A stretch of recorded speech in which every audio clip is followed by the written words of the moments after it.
Now we're going to stitch the fabric together, and I'm using white thread so that it will show up and you can see where I'm sewing.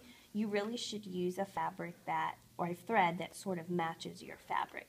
So we're going to start at the fold, and we're going to sew to the corner, pivot, and sew to the opening. We're using a 4/8 inch or 10 seam allowance. So I'm going to start at a fold with the edge of my fabric on this side where my seam allowance markings are. And I'm lining it up with the 4/8 or the 10 if you're using a Viking machine. And I'm going to remember that when I start sewing, I have to back stitch.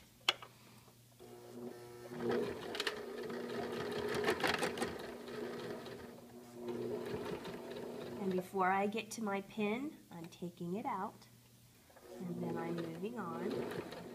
And before I get to the corner, I want to make sure that I'm going to have a 4/8 inch seam allowance when I get there. So I'm checking to see, and it looks like I just have one more stitch, so I'm using the hand wheel so that I can be very accurate.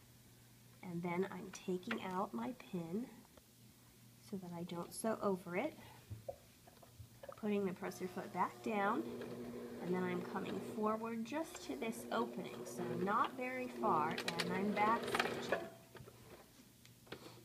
And then I'm going to pull out, and you see that it's rather tight when I'm trying to pull. That means my needle is not up high enough, so I use my hand wheel, turn it a bit, and then it makes it really easy.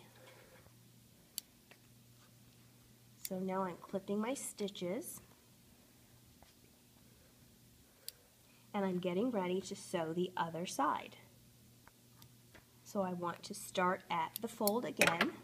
I'll just put these threads in my trash bin. So I am going to flip this over, and I see that I need to move my pins so that they are on the top side where I'm sewing, and it will be easy to take them out. So I've moved my pins. I'm lining up the edge of my fabric with the 4/8 inch seam allowance, and I'm going to back stitch all the way to the edge. And then I'm going to stop, take out my straight pin, continue sewing until I'm almost to the corner, making sure my needle is down in the fabric before I pull up my presser foot, turning, and it looks like I have just one stitch. I'm always one stitch away.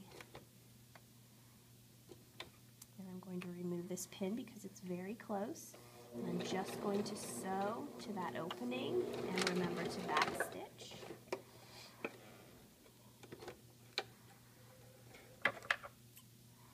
Clip my threads just like I did on the other side.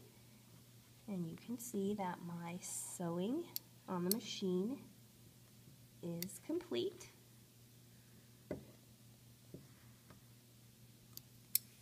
And we're finished with that step.